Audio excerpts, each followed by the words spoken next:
আসবে মরণ কবে কখন, আসবে মরণ কবে কখন কারো জানা নাই। আজরাইল আসিবার আগে নামাজ পড়ো ভাই। আসবে মরণ কবে কখন কারো জানা নাই। তোমার জানাজার নামাজের আগে নামাজ ধরো ভাই, নইলে কিন্তু কোনো গতি নাই, ঠিক কিনা? আমি বলতেছিলাম আল্লাহ পাক রব্বুল আলামিন বলেন, ইয়া আইয়ুহাল্লাযীনা আমানু তুবু ইলাল্লাহি তাওবাতান নাসুহা। হে বিশ্বাসীগণ, তোমরা কাটি তওবা করো। যদি কাটি তওবা করতে পারো, 1 নম্বর ফজিলত হলো তোমাদের গুনাহ মাফ করে দিব। 2 নম্বর হলো তোমাদেরকে এমন জান্নাতে প্রবেশ করাবো যেই জান্নাতের তলদেশ দিয়ে নদী নালা প্রবহমান। চিল্লায় বলেন সুবহানাল্লাহ। শুধু এটাই নয়, কাটি তওবা যদি করতে পারেন, মহান রব আপনাকে ভালোবাসবে। সুবহানাল্লাহ। আল্লাহ যদি ভালোবাসে তাহলে আপনি আমার কি কোনো চিন্তা আছে নাকি? তাহলে তওবার দরকার আছে না নাই? আছে না নাই? জীবিত থাকতে না মইরা গিয়া তওবা কখন করতে হবে? জীবিত থাকতে। আল্লাহর নবী বিশ্বনবী যখন জাহান্নামের চিত্র তুলে ধরতে লাগলেন, এমন সময় একজন সাহাবী দাঁড়ায়া বলে, ইয়া রাসূলুল্লাহ, ইয়া হাবিবাল্লাহ, ওগো নবীজি, আমি জাহান্নামের শাস্তি সহ্য করতে পারবো না, আমি তওবা করতে চাই। ওগো নবীজি, ইন্নী জানাইতু, আমি জিনা করেছি, তহিরনি, আপনি আমাকে পবিত্র করে দেন। মাইস বিন মালিক রাদিয়াল্লাহু তাআলা আনহু যখন আল্লাহর নবীকে বলতে লাগলেন, ইন্নী জানাইতু, আমি জিনা করেছি, আমি তওবা করতে চাই, আপনি আমাকে পবিত্র করে দেন। আল্লাহর নবী বিশ্ব নবী কিছুই বললেন না, তাকে ব্রেক করে বাড়িতে পাঠায়া দিলেন। পরের দিন আবার রসুলের দরবারে আসলো। রসুলের দরবারে এসে বলে, ওগো আল্লাহর নবী, আমি অপরাধ করেছি, নিজের উপরে জুলুম করেছি, অন্যায় করেছি, অবিচার করেছি, তহিরনি, আপনি আমাকে পবিত্র করে দেন। আল্লাহর নবী সেদিনও কিছু বললেন না, সেদিনও পাঠিয়ে দিলেন। তৃতীয় দিন আবার নবীর দরবারে এসে বলে, ইন্নী জানাইতু, আমি জিনা করেছি, তহিরনি, আপনি আমাকে পবিত্রতা করে দেন, পবিত্র বানায়া দেন। আল্লাহর নবী বিশ্ব নবী সেদিনও বিচার করলেন না। সাহাবীদেরকে ডাইকা মাইস বিন মালিকের সম্প্রদায়ের কাছে পাঠায়া দিলেন। ও সাহাবায়ে কেরাম, মাইস বিন মালিক কেন স্বেচ্ছায় সে কারাদণ্ড নিতে চায়? কারণ তাদের ছিল জাহান্নামের ভয়, ঠিক কিনা? আর আমাদের সমাজে আমাদের জাহান্নামের ভয় না থাকার কারণে একটা নয়, দুটা নয়, 100 জিনা করেও মিষ্টি বিতরণ করে এমন কুলাঙ্গার বাংলাদেশে ছিল কিনা? যদি প্রকাশ্যে পার্লামেন্টের সামনে যদি বিচার করা হইতো, কোনো কুলাঙ্গার আপনি আমার কলিজার টুকরা মেয়েটাকে দর্শন করার মতো সাহস পাইতো না, ঠিক কিনা? আল্লাহ কুরআনে বলেন, ওয়ালা তাকরাবুজ জিনা ইন্নাহু কানা ফাহিশা ওয়া সাআ সাবিলা। জিনা করবা তো দূরের কথা, জিনার দ্বারে কাছেও যাইবা না, কারণ এটা মন্দ রাস্তা, এটা মন্দ গুনাহ। এই রাস্তাটা টানতে টানতে জাহান্নাম পর্যন্ত পৌঁছায়া দেয়। চিল্লায়া বলেন নাউজুবিল্লাহ। এই বউলাই বাজার থেকে গাড়ি যেমন টানতে টানতে মেন শহরে নিয়ে যায়, ঠিক কিনা? ঠিক তেমনি ভাবে ওই গুনাহটা বান্দা বান্দিকে টানতে টানতে জাহান্নাম পর্যন্ত পৌঁছায়া দেয়। আল্লাহ প্রথম আসমানে এসে ডাকে, বান্দা আলা মিন মুস্তাগফিরিন ফাগফির লাহু। কে আছো গুনাহ করেছো, তোমার গুনাহ পাহাড় পরিমাণ হয়ে গেছে, তুমি গুনাহ করেছো, তোমার গুনাহ সমুদ্রের ফেনা পরিমাণ হয়ে গেছে। বান্দা তুমি গুনাহ করেছো, তোমার গুনাহ আকাশ পরিমাণ হয়ে গেছে। বান্দা তুমি নিরাশ হইও না, তুমি আমার কাছে ক্ষমা চাও, আমি আল্লাহর কাছে ক্ষমা চাইতে দেরি, আমি আল্লাহ তোমার জিন্দেগির গুনাহ মাফ করতে দেরি করব না। আল্লাহ পাক রব্বুল আলামিন প্রথম আসমানে এসে ডাকে, বান্দা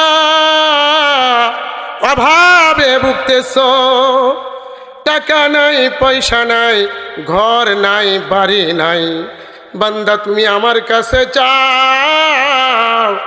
আলা মিন মুস্তারজিকিন ফারজুকাহু। কে আছো রিজিকের অভাবে ভুগতেছো, আমি আল্লাহর কাছে রিজিক চাও, আমি আল্লাহর কাছে রিজিক চাইতে দেরি, আমি আল্লাহ রিজিক দিতে দেরি করব না। তাহলে সেই আল্লাহর কাছে রিজিক চাওয়া দরকার আছে না নাই? সেই আল্লাহর কাছে তওবা করার দরকার আছে না নাই? সেই আল্লাহর কাছে ক্ষমা চাওয়ার দরকার আছে না নাই? আল্লাহ পাক রব্বুল আলামিন বলেন, ইয়া আইয়ুহাল্লাযীনা আমানু তুবু ইলাল্লাহি তাওবাতান নাসুহা। হে বিশ্বাসীগণ, তোমরা কাটি তওবা করো, যদি কাটি তওবা করতে পারো, আসা রাব্বুকুম আন ইউকাফিরা আনকুম সাইয়্যাতিকুম। প্রথম নাম্বার হলো তোমাদের গুনাহ আমি আল্লাহ পাক রব্বুল আলামিন মাফ করে দেব। সুবহানাল্লাহ। শুধু এটাই নয়, আল্লাহ পাক রব্বুল আলামিন বলেন, যদি তোমরা কাটি তওবা করতে পারো, আমি আল্লাহ পাক রব্বুল আলামিন তোমাদেরকে এমন জান্নাতে প্রবেশ করাবো, ওয়া ইউদখিলাহুম জান্নাতিন তাজরি মিন তাহতিহাল আনহার। জোরে বলা যাবে কি আল্লাহু আকবার? আল্লাহ পাক রব্বুল আলামিন বলেন, যদি তোমরা কাটি তওবা করতে পারো, আমি আল্লাহ পাক রব্বুল আলামিন তোমাদের জন্য এত সুখের জান্নাত রেখে দিয়েছি, যেই জান্নাতের তলদেশ দিয়ে নদী প্রবহমান। সুবহানাল্লাহ। আয়াতের প্রতি লক্ষ্য করেন, আল্লাহ পাক রব্বুল আলামিন এখানে আনহার শব্দ ব্যবহার করেছেন, নাহার শব্দ ব্যবহার করেন নাই, আনহার শব্দ ব্যবহার করেছেন। আল্লাহ বুঝা দিলেন, বান্দা তোমরা যদি আমি আল্লাহর কাছে কাটি তওবা করতে পারো, আমি আল্লাহ তোমাদের জন্য তোমাদের বাসস্থান জান্নাতের ব্যবস্থা করে দিব, যেই জান্নাতের মধ্যে রয়েছে পানির নহর। সুবহানাল্লাহ। যেই পানি কখনো কালার নষ্ট হবে না, স্বাদ নষ্ট হবে না, গ্রান নষ্ট হবে না। সুবহানাল্লাহ। আল্লাহ পাক রব্বুল আলামিন বুঝিয়ে দিলেন, ও বান্দারা, তোমরা যদি আমি আল্লাহর কাছে কাটি তওবা করতে পারো, আমি আল্লাহ তোমাদের জন্য জান্নাতের মাঝে এমন নহরের ব্যবস্থা রেখে দিয়েছি, দুধের নহরের ব্যবস্থা রেখে দিয়েছি। চিল্লায়া বলা যাবে কি সুবহানাল্লাহ? দুনিয়ার দুধ ডেট ফেল হয়ে গেলেই নষ্ট হয়ে যায়, ঠিক কিনা? কিন্তু সেই দুধের নহর কালার নষ্ট হবে না, স্বাদ নষ্ট হবে না, গ্রান নষ্ট হবে না। জোরে বলা যাবে কি সুবহানাল্লাহ? আল্লাহ বুঝা দিলেন, বান্দা তোমরা যদি কাটি তওবা করতে পারো, আমি আল্লাহ তোমাদের জন্য যেই জান্নাত রেখে দিয়েছি, সেই জান্নাতের মাঝে আমি আল্লাহ পাক রব্বুল আলামিন মধুর নহর রেখে দিয়েছি। জোরে বলা যাবে কি সুবহানাল্লাহ? শুধু এটাই নয়, আল্লাহ পাক রব্বুল আলামিন বলেন, হে বিশ্বাসীগণ, তোমরা যদি কাটি তওবা করতে পারো, আমি আল্লাহ পাক রব্বুল আলামিন জান্নাতের মাঝে তোমাদের জন্য এমন নহরের ব্যবস্থা রেখে দিয়েছি, শরাবের নহর রেখে দিয়েছি। জোরে বলা যাবে কি সুবহানাল্লাহ? দুনিয়ার শরাব পান করলে মাথা ধরে মাতলামির ভাব হয়, ঠিক কিনা? দুনিয়াতে শরাব পান করা হারাম, ঠিক কিনা? অথচ সেই দিন আল্লাহ পাক রব্বুল আলামিন এমন একটা শরাবের ব্যবস্থা করেছেন, যেই শরাব পান করলে আপনি মাতলা হইবেন না, আপনার মাথাও ধরবে না, আপনার ব্রেইনও লোপ পাবে না। জোরে বলা যাবে কি সুবহানাল্লাহ? আল্লাহ কোরআনে বলেন, লা ইউসাদ্দাউনা আনহা ওয়ালা ইউনজিফুন, মাথা ব্যথাও হবে না, আপনার ব্রেইনও লোপ পাবে না। সুবহানাল্লাহ। তাহলে তওবার দ্বিতীয় নম্বর ফজিলত, আল্লাহ বলেন তোমরা যদি কাপি তওবা করতে পারো, আমি আল্লাহ পাক রব্বুল আলামিন তোমাদের জন্য এমন জান্নাতের ব্যবস্থা রেখেছি, যেই জান্নাতে তোমাদেরকে প্রবেশ করাবো। সেই জান্নাতের তলদেশ দিয়ে আমি আল্লাহ নদী নালা প্রবহমান রেখেছি। সুবহানাল্লাহ। শুধু এটাই নয়, আল্লাহ পাক রব্বুল আলামিন বিন্নাতে বলেন, ইন্নাল্লাহা ইউহিব্বুত তাওয়াবিন ওয়া ইউহিব্বুল মুতাতাহহিরিন। আল্লাহ পাক রব্বুল আলামিন বলেন, নিশ্চয় আমি আল্লাহ পাক রব্বুল আলামিন তওবাকারীদেরকে ভালোবাসি। জোরে বলা যাবে কি সুবহানাল্লাহ? আল্লাহ পাক রব্বুল আলামিন বলেন, নিশ্চয় আমি আল্লাহ পাক রব্বুল আলামিন পবিত্রতা অর্জনকারীদেরকে ভালোবাসি। সুবহানাল্লাহ। জোরে বলেন তো, আল্লাহর ভালোবাসা পাওয়ার দরকার আছে না নাই? কার কার আছে? আল্লাহর ভালোবাসা পাওয়ার কার কার প্রয়োজন আছে? সকলেই। আল্লাহ আমাদের সবাইকে যেন আল্লাহর ভালোবাসা পাওয়ার তৌফিক দান করেন। সবাই বলেন আমিন। আল্লাহ পাক রব্বুল আলামিন বলেন, ইন্নাল্লাহা ইউহিব্বুত তাওয়াবিন, নিশ্চয় আমি আল্লাহ পাক রব্বুল আলামিন তওবাকারীদেরকে ভালোবাসি। আল্লাহর নবী বলেন, কোনো ব্যক্তিকে যখন আল্লাহ পাক রব্বুল আলামিন ভালোবাসেন, তখন ফেরেশতাদেরকে ডাক দিয়ে বলে, জিবরাইলকে ডাক দিয়ে বলে, ও জিবরাইল, আমি অমুক ব্যক্তিকে ভালোবাসি, তুমিও তাকে ভালোবাসো কন্যা। সুবহানাল্লাহ।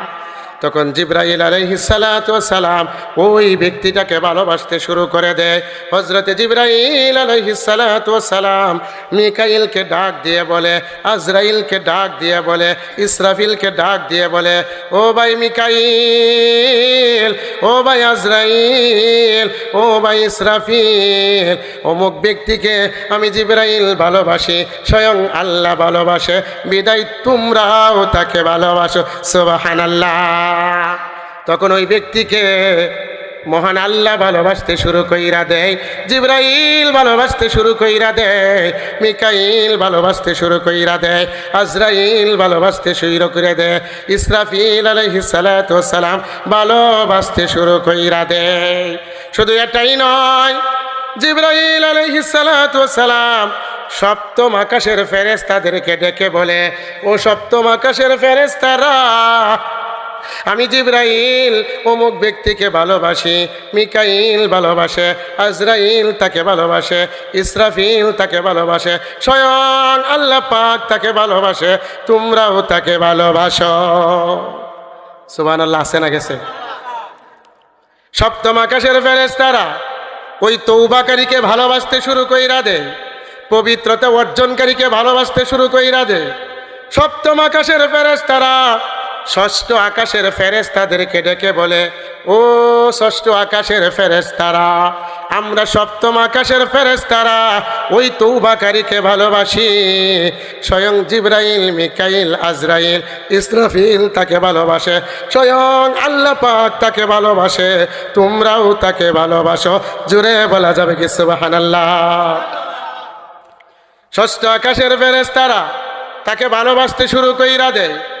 ষষ্ঠ আকাশের ফেরেশতারা পঞ্চম আকাশের ফেরেশতাদেরকে ডাক দিয়ে বলে, ও পঞ্চম আকাশের ফেরেশতারা, আমরা ষষ্ঠ আকাশের ফেরেশতারা তাকে ভালোবাসি, সপ্তম আকাশের ফেরেশতারা ওই তওবাকারীকে ভালোবাসে, জিবরাইল, মিকাইল, আজরাইল, ইসরাফিল তাকে ভালোবাসে, স্বয়ং আল্লাহ পাক তাকে ভালোবাসে। ও পঞ্চম আকাশের ফেরেশতারা, তোমরাও তাকে ভালোবাসো। তখন পঞ্চম আকাশের ফেরেশতারা তাকে ভালোবাসতে শুরু কইরা দেয়। পঞ্চম আকাশের ফেরেশতারা চতুর্থ আসমানের ফেরেশতাদেরকে ডাক দিয়ে বলে, ও চতুর্থ আসমানের ফেরেশতারা, আমরা ওই তৌবাকারীকে ভালোবাসি। ষষ্ঠ আকাশের ফেরেশতারা ভালোবাসে, সপ্তম আকাশের ফেরেশতারা ভালোবাসে, চারজন বড় ফেরেশতারা তাকে ভালোবাসে, স্বয়ং আল্লাহ তাকে ভালোবাসে, তোমরাও তাকে ভালোবাসো। চতুর্থ আসমানের ফেরেশতারা তাকে ভালোবাসতে শুরু কইরা দেয়, ওই তৌবাকারীদেরকে ভালোবাসতে শুরু কইরা দেয়। চতুর্থ আসমানের ফেরেশতারা তৃতীয় আসমানের ফেরেশতাদেরকে ডেকে বলে, ও তৃতীয় আসমানের ফেরেশতারা, আমরা চতুর্থ আসমানের ফেরেশতারা তাকে ভালোবাসি। পঞ্চম আকাশের ফেরেশতারা ভালোবাসে, ষষ্ঠ আকাশের ফেরেশতারা ভালোবাসে, সপ্তম আকাশের ফেরেশতারা ভালোবাসে, চারজন বড় ফেরেশতারা তাকে ভালোবাসে, স্বয়ং আল্লাহ তাকে ভালোবাসে, বিদায় তোমরাও তাকে ভালোবাসো। জোরে বলা যাবে কি সুবহানাল্লাহ? তৃতীয় আসমানের ফেরেশতারা দ্বিতীয় আসমানের ফেরেশতাদেরকে বলে, দ্বিতীয় আসমানের ফেরেশতারা প্রথম আসমানের ফেরেশতাদেরকে বলে, প্রথম আসমানের ফেরেশতারা জমিনের ফেরেশতাদেরকে ডেকে বলে, ও জমিনের ফেরেশতারা, আমরা প্রথম আসমানের ফেরেশতারা তাকে ভালোবাসি। দ্বিতীয় আসমানের ফেরেশতারা, তৃতীয় আসমানের ফেরেশতারা, চতুর্থ আসমানের ফেরেশতারা, পঞ্চম আকাশের ফেরেশতারা, ষষ্ঠ আকাশের ফেরেশতারা, সপ্তম আকাশের ফেরেশতারা, চারজন বড় বড় ফেরেশতারা, স্বয়ং আল্লাহ তাকে ভালোবাসে। ও জমিনের ফেরেশতারা, তোমরাও তাকে ভালোবাসো। তখন জমিনের ফেরেশতারা তাকে ভালোবাসতে শুরু কইরা দেয়। জমিনের ফেরেশতারা মাখলুকাতের অন্তরের মধ্যে ওই তৌবাকারীর ভালোবাসা পয়দা করে দেয়। আর তৌবাকারী যেই জায়গা দিয়ে হাঁটে, যেখানেই হাঁটে, সেখানেই সম্মান চলতে থাকে। ঠিক কিনা সুবহানাল্লাহ? তাহলে জমিনের মাখলুকাতের ভালোবাসা পাওয়ার দরকার আছে না নাই? জমিনের ফেরেশতাদের ভালোবাসা পাওয়ার দরকার আছে না নাই? আসমানের ফেরেশতাদের ভালোবাসা পাওয়ার দরকার আছে না নাই? জিবরাইল, মিকাইল, আজরাইল, ইসরাফিলের ভালোবাসা পাওয়ার দরকার আছে না নাই? স্বয়ং আল্লাহর ভালোবাসা পাওয়ার দরকার আছে না নাই? যদি ভালোবাসা পেতে চান তাহলে কি করতে হবে? আল্লাহ কোরআনে বলেন, ইন্নাল্লাহা ইউহিব্বুত তাওয়াবিন, নিশ্চয় আমি আল্লাহ পাক রব্বুল আলামিন তৌবাকারীদেরকে ভালোবাসি। তাহলে তৌবার দরকার আছে না নাই? আল্লাহ পাক রব্বুল আলামিন বলেন, ওয়া ইউহিব্বুল মুতাতাহহিরিন, নিশ্চয় আমি আল্লাহ পাক রব্বুল আলামিন পবিত্রতা অর্জনকারীদেরকে ভালোবাসি। তাহলে পবিত্রতা অর্জন করা দরকার আছে না নাই? আছে না নাই? পবিত্রতা অর্জন না করলে কবরে শাস্তি হয়। আল্লাহর নবী বিশ্বনবী একদিন সাহাবীদেরকে নিয়ে হাঁটতে লাগলেন। হঠাৎ করে আল্লাহর নবী দাঁড়ায়া গেলেন। সাহাবায়ে কেরাম বলতে লাগলো, ইয়া রাসূলুল্লাহ, ইয়া হাবিবাল্লাহ, ওগো নবীজি, আপনি হাঁটতেছিলেন, হঠাৎ কেন আপনি দাঁড়ায়া গেলেন? আল্লাহর নবী বলেন, সাহাবীরা রে, আমি নবী যা জানি তোমরা তা জানো না। ঠিক কিনা? আমি নবী যা দেখি তোমরা তা দেখো না। আমি নবীকে যা জানায়া দেওয়া হয় তোমাদেরকে তা জানায়া দেওয়া হয় না। ও সাহাবীরা শুনো, আমি যে হাঁটতেছিলাম আমাকে জানায়া দেওয়া হয়েছে ওই দুইটা কবরের মধ্যে আযাব হচ্ছে। সাহাবায়ে কেরাম বলে, নবী গো, এমন কি গুনাহের কারণে তাদেরকে আযাব দেওয়া হচ্ছে? আল্লাহর নবী বলেন, সাহাবীরা রে, এমন কোনো বড় গুনাহ না, দুইটা এমন গুনাহ রয়েছে। এক নাম্বার, আম্মা আহাদুহুমা ফাকানা ইয়ামশি বিন্নামিমা, দুনিয়ার জমিনে যখন সে চলতো সে গীবত করত। আমাদের সমাজে গীবত আছে না নাই? 5 টাকার চা খায় শ্বাসতলে বৈশা আধা ঘন্টা গল্প করে। আধা ঘন্টা যদি গল্প করে, আধা ঘন্টার মাঝে 5 মিনিট যদি ভালো কথা বলে, 25 মিনিটই অন্যের গীবত করে। ঠিক কিনা? আল্লাহর নবী বিশ্ব নবী বলেন, সাহাবীরা রে, এই কবরের মধ্যে যে আযাব হচ্ছে, ওই কবরওয়ালা দুনিয়ার জীবনে যতদিন ছিল সে গীবত করত। আল্লাহর নবী বিশ্ব নবী বলেন, আমাকে জান্নাত দেখানো হয়েছে, জাহান্নাম দেখানো হয়েছে।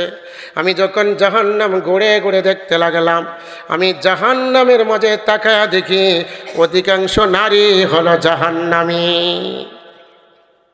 আল্লাহর নবী বিশ্ব নবী যখন এই কথা বলতে লাগলেন, এমন সময় একজন মহিলা দাঁড়ায় বলে, ওগো আল্লাহর নবী, আমরা অধিকাংশ জাহান্নামী কেন?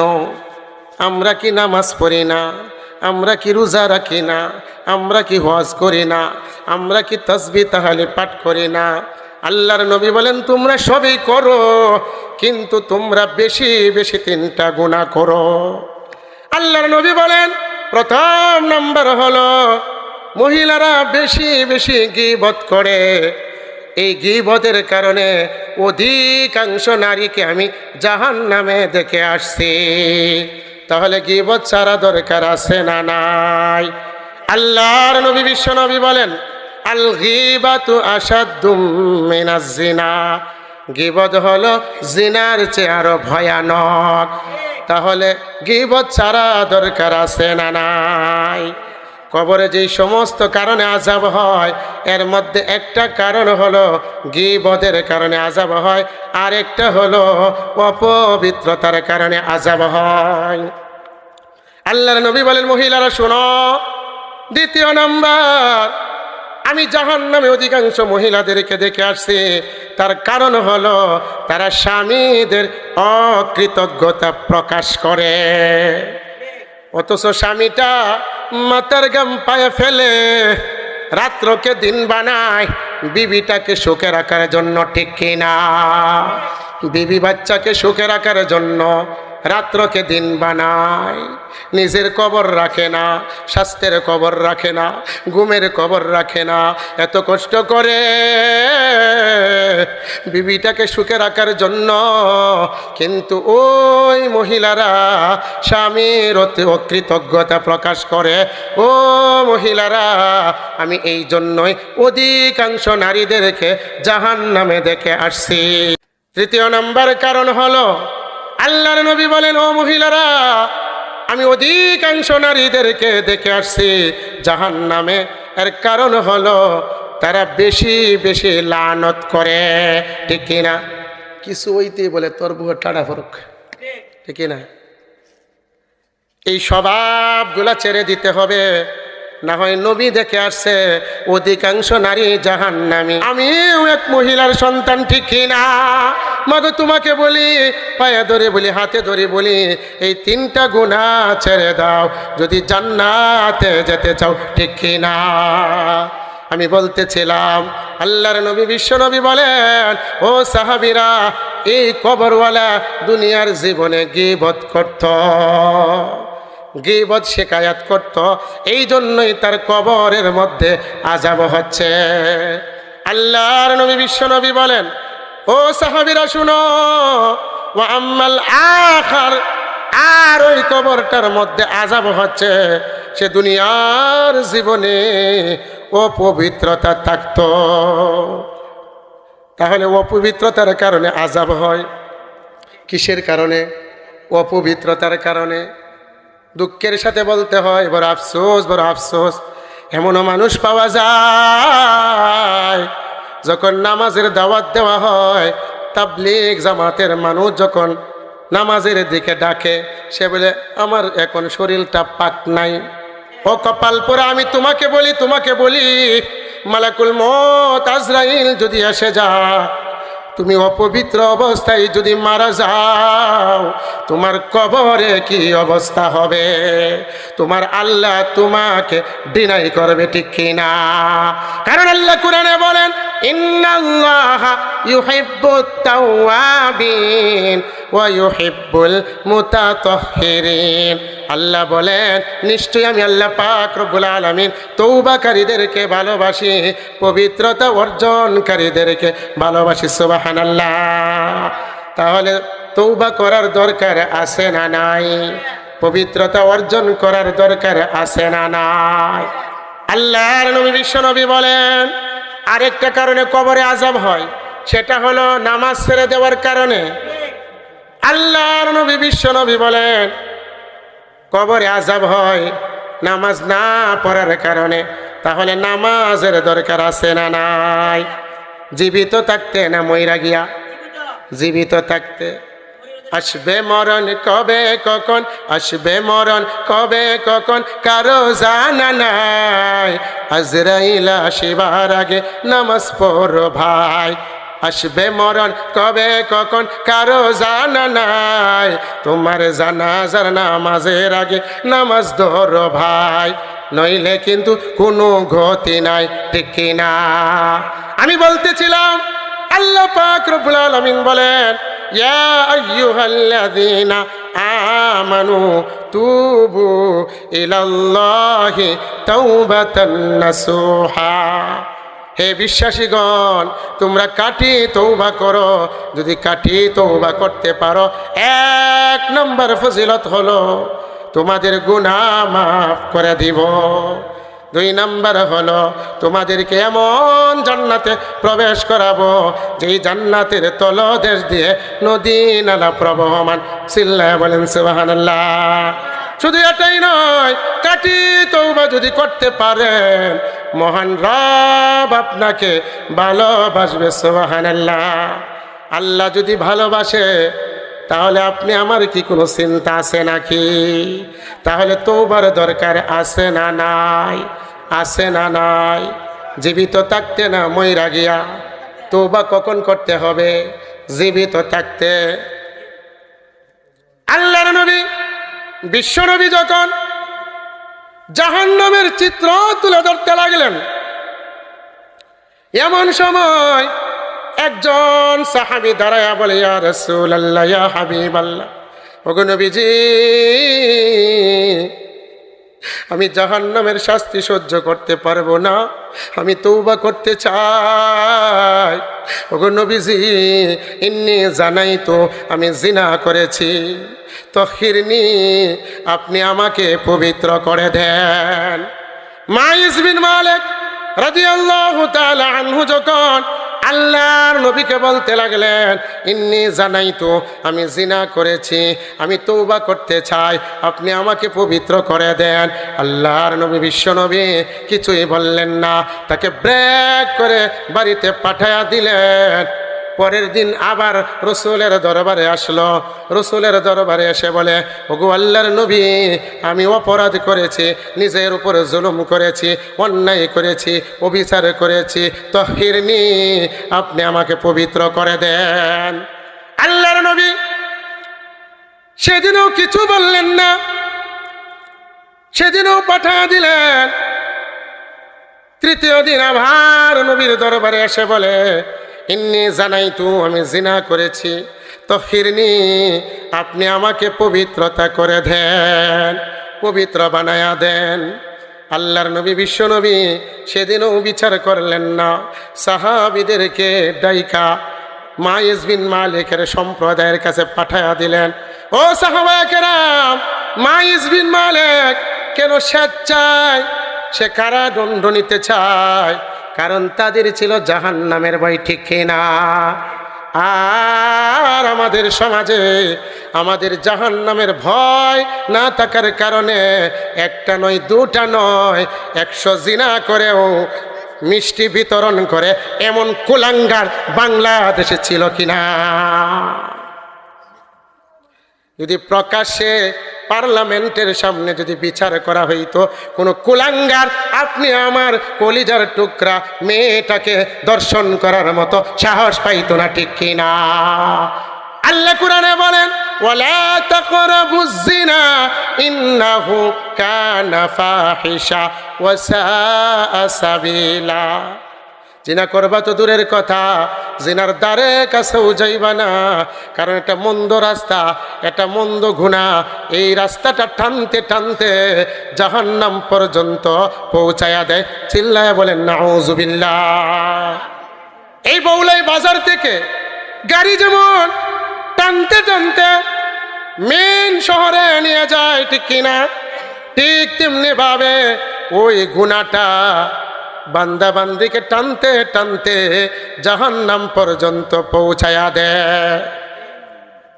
তাহলে এই গুনাহ করা যাবে কি? করা যাবে না। সাহাবী বলে, ইয়া রাসূলুল্লাহ, ইয়া হাবিবাল্লাহ, ওগো নবীজি, আমি গুনাহ করেছি। রব্বানা যালামনা আনফুসানা ওয়া ইল্লাম তাগফির লানা ওয়া তারহামনা লানাকুনান্না মিনাল খাসিরিন। যে তওবা করে আল্লাহ তাকে ভালোবাসে। আদম আলাইহিস সালাতু ওয়াস সালাম তওবা করছে, আল্লাহ তাকে ভালোবাসছে, তাকে মাফ করে দিয়েছে। ইবলিস তওবা করে নাই, অহংকার করেছে, আল্লাহ পাক রব্বুল আলামিন তাকে বিতাড়িত করে দিয়েছেন, তার আমলগুলা নষ্ট হয়ে গেছে, ঠিক কিনা? আল্লাহর নবী বলেন, আল হাসাদু ইয়াকুলুল হাসানাত কামা তাকুলুন নারুল হাতাব। আল্লাহর নবী বলেন, আগুন যেমন ভাবে লাকড়িকে পুরাইয়া সরকার করিয়া দেয়, হিংসা অহংকার মানুষের নেক আমলকে পুরাইয়া সরকার করিয়া দেয়। তাহলে হিংসা ছাড়ার দরকার আছে না নাই? আছে না নাই? সে হিংসা করে। ইবলিস তওবা করে নাই, আদম তওবা করেছে, আল্লাহ পাক আদম আলাইহিস সালাতু ওয়াস সালামকে মাফ করে দিয়েছে। তাদের অন্তরে ছিল জাহান্নামের ভয়, আল্লাহর ভয়, জাহান্নামের শাস্তির ভয়। মাইজ বিন মালিক রাসূলের দরবারে এসে বলে, ইন্নী জানাইতু, ওগো নবীজি, আমি জিনা করেছি, তাহহিরনি, আপনি আমাকে পবিত্র করে দে। আল্লাহর নবী, বিশ্ব নবী সাহাবীদেরকে পাঠিয়ে দিলেন, যাও মাইজ বিন মালিকের সম্প্রদায়ের কাছে গিয়ে জিজ্ঞেস করো, মাইজ বিন মালিক কেন স্ব ইচ্ছায় শাস্তি পেতে চায়? কবর নিয়ে দেখো, সে মাতাল, সে নিশাগ্রস্ত নাকি? সাহাবায়ে কেরাম তার সম্প্রদায়ের কাছে গেল, গিয়ে জিজ্ঞেস করতে লাগলো, ও মালিক ইবনে মাইজের ও সম্প্রদায়ের লোকেরা, মাইজ বিন মালিকের সম্প্রদায়ের লোকের কাছে জিজ্ঞেস করতে লাগলো, মাইজ বিন মালিক পাগল নাকি নিশাগ্রস্ত? তার সম্প্রদায়ের লোকেরা বলতে লাগলো, না না না, মাইজ পাগলও না, নিশাগ্রস্তও না, মাইজ বিন মালিক একজন ভালো মানুষ, সুস্থ মানুষ, সজ্ঞান মানুষ। এই সার্টিফিকেট যখন তার জাতির লোকেরা দিল আল্লাহর নবীর কাছে, সাহাবায়ে কেরাম যখন এই কথা জানালো, জানানোর পর আল্লাহর নবী বলেন, সাহাবীরা রে, মাইজ বিন মালিকের জন্য বুক পর্যন্ত গর্ত খনন করা হোক। গর্ত খনন করা হলো। মাইজ বিন মালিকের উপর সাহাবায়ে কেরাম পাথর নিক্ষেপ করতে লাগলেন। আল্লাহর নবীর হুকুমে, শরীয়তের বিধান অনুযায়ী মাইজ বিন মালিককে পাথর মারতে লাগলো। মাইজ বিন মালিক শহীদ হয়ে গেল। আল্লাহর নবী, বিশ্ব নবী নিজের হাতে মাইজ বিন মালিককে গোসল দিল, মাইজ বিন মালিকের জানাজা পড়ালো। মাইজ বিন মালিকের লাশটা রাসূল কাঁধে করে কবরের দিকে নিয়ে যেতে লাগলো। এমন সময় আল্লাহর নবী, বিশ্ব নবী দুটা আঙ্গুল উখায়া উখায়া হাঁটতেছে। সাহাবায়ে কেরাম মাইজ বিন মালিককে কবর দিল। কবর দেওয়ার পর আল্লাহর নবী, বিশ্ব নবীকে জিজ্ঞেস করলো, ওগো আল্লাহর নবী, আপনি কত মানুষকে গোসল দেন, কত মানুষের জানাজা পড়ান, কত মানুষকে দাফন করেন? ওগো নবীজি, আজকে আমরা তাকায়া দেখলাম মাইজ বিন মালিকের জানাজার পরে আপনি যখন লাশটাকে যখন কবরের দিকে নিয়ে যাচ্ছিলেন, আমরা তাকায়া দেখেছি আপনার দুটা পা উখায়া উখায়া হাঁটতেছিলেন। ওগো আল্লাহর নবী, আমরা জানতে চাই। আল্লাহর নবী, বিশ্ব নবী বলেন, ও সাহাবীরা শুনো, আমার মাইজ বিন মালিক এমন কাটি তওবা করেছে যে তওবার কারণে মহান আল্লাহ খুশি হইয়া ৭০,০০০ ফেরেশতা জমিনে পাঠাইয়া দিছে। জোরে বলা যাবে কি সুবহানাল্লাহ? আল্লাহর নবী বলেন, ও সাহাবীরা শুনো, মাইজ বিন মালিকের তওবা আল্লাহ এমন ভাবে পছন্দ করেছে, আল্লাহ পাক রব্বুল আলামিন মাইজ বিন মালিকের জানাজার মধ্যে ফেরেশতা পাঠায়া দিছে। সুবহানাল্লাহ। তাহলে এমন তওবার দরকার আছে না নাই? তওবা করার সুযোগ আছে না নাই? আছে। শুধু এটাই নয়, কিছুদিন পর আবার আরেকটা মহিলা, গামিদী নাম্নী এক মহিলা রসুলের কাছে এসে বলতে লাগলো, ইয়া রাসূলুল্লাহ, ইয়া হাবিবাল্লাহ, ওগো নবীজি, আপনি আমাকে শরীয়তের বিধান অনুযায়ী পবিত্র করে দেন। আল্লাহর নবী মাইজ বিন মালিকের মতো সেদিনও মুখটা অন্যদিকে ফিরাইয়া নিলেন। মহিলা বলতে লাগলো, ইয়া রাসূলুল্লাহ, ইয়া হাবিবাল্লাহ, ওগো নবীজি, আপনি মাইজ বিন মালিকের মতো আমাকেও আপনি ফিরিয়ে দিবেন না? ওগো নবীজি, তাকায়া দেখেন আমার পেটে জিনার বাচ্চা, আমি জাহান্নামের শাস্তি সহ্য করতে পারবো না, আমি জাহান্নামের শাস্তি সহ্য করতে পারবো না। নবী, আপনি আমাকে পবিত্র করে দেন। ওগো আল্লাহর নবী, আমি পবিত্র হতে চাই। আল্লাহর নবী, বিশ্ব নবী এই মহিলাটাকে বললেন, যাও তুমি বাড়িতে চলে যাও, যখন তোমার বাচ্চা প্রসব হয় তখন তুমি আমার কাছে আসবা। মহিলা পাগল হয়ে গেছে। যেই মুহূর্তে মহিলার বাচ্চা প্রসব হয়েছে, মহিলাটা একটা পুরাতন কাপড়ের মধ্যে এইভাবে পেঁচাইয়া রসুলের দরবারে নিয়ে আসলো। এসে বলতে লাগলো, ইয়া রাসূলুল্লাহ, ইয়া হাবিবাল্লাহ, ওগো নবীজি, এই যে তাকায়া দেখেন আমার বাচ্চা প্রসব হয়েছে, আপনি আমাকে পবিত্র করে দেন। আল্লাহর নবী বলেন, মহিলা যাও, চলে যাও, তুমি গুনাহ করেছো, তোমার বাচ্চা তো গুনাহ করে নাই। তুমি অপরাধ করেছো, তোমার বাচ্চা তো অপরাধ করে নাই। তোমার বাচ্চা যখন খাইতে শুরু করবে তখন তুমি আমার কাছে আসবে। মহিলা পাগল হয়ে গেল, কবে জানি আমার বাচ্চাটা খাবার খাবে, আমি কবে জানি জাহান্নাম থেকে মুক্তি পাবো, আমি কবে জানি পবিত্রতা অর্জন করব। মহিলাটা দ্রুত বাচ্চাকে খাবার খাওয়ানোর চেষ্টা করতে লাগলেন। এক পর্যায়ে বাচ্চাটা যখন রুটি খাইতে আরম্ভ করে দিল, মহিলাটা রসুলের দরবারে বাচ্চাটাকে নিয়ে আসলো। এসে বলতে লাগলো, গো নবীজি, ওই যে তাকায়া দেখেন আমার বাচ্চা খাবার খাইতে শুরু কইরা দিয়েছে।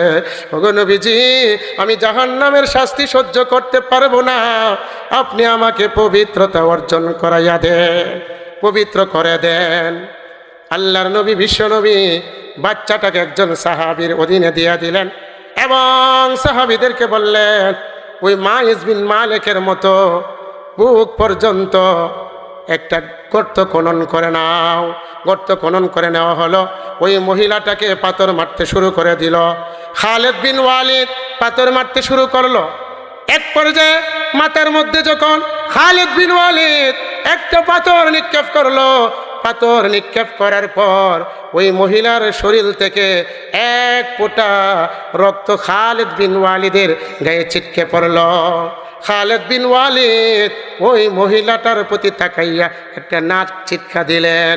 আল্লাহর নবী বলেন, খালিদ, তুমি কেন ওই মহিলাটার দিকে নাক ছিটকাইলা? ও খালিদ, তুমি জানো ওই মহিলার তওবা আল্লাহ এমনভাবে কবুল করেছে, যদি ওই মহিলার তওবা অনেকের কাছে বাইটা দেওয়া হইতো তাদেরকেও আল্লাহ মাফ করে দিত। এই মহিলা কাটি তওবা করেছে। এই জন্যই আল্লাহ বলেন, ইয়া আইয়ুহাল্লাযী আমানু তুবু ইলাল্লাহি তাওবাতান নাসুহা। হে বিশ্বাসীগণ, তোমরা তোমাদের রবের কাছে তওবা করো। যদি তওবা করতে পারো, তোমার রব তোমাদেরকে মাফ করে দেবে। সুবহানাল্লাহ। যাই হোক, আলোচনা লম্বা করব না, হযরত এসে গেছেন। তাহলে আমি বলতেছিলাম, তওবা কবুল হওয়ার জন্য শর্ত কয়টা? 3টা, মনে আছে? 1 নাম্বার, গুনার প্রতি অনুতপ্ত হওয়া, লজ্জিত হওয়া। 2 নাম্বার তাৎক্ষণিক গুনাহটা ছেড়ে দেওয়া। 3 নাম্বার দৃঢ় অঙ্গীকার করা, আমার দ্বারা আর এই গুনাহ হবে না, করব না ইনশাআল্লাহ।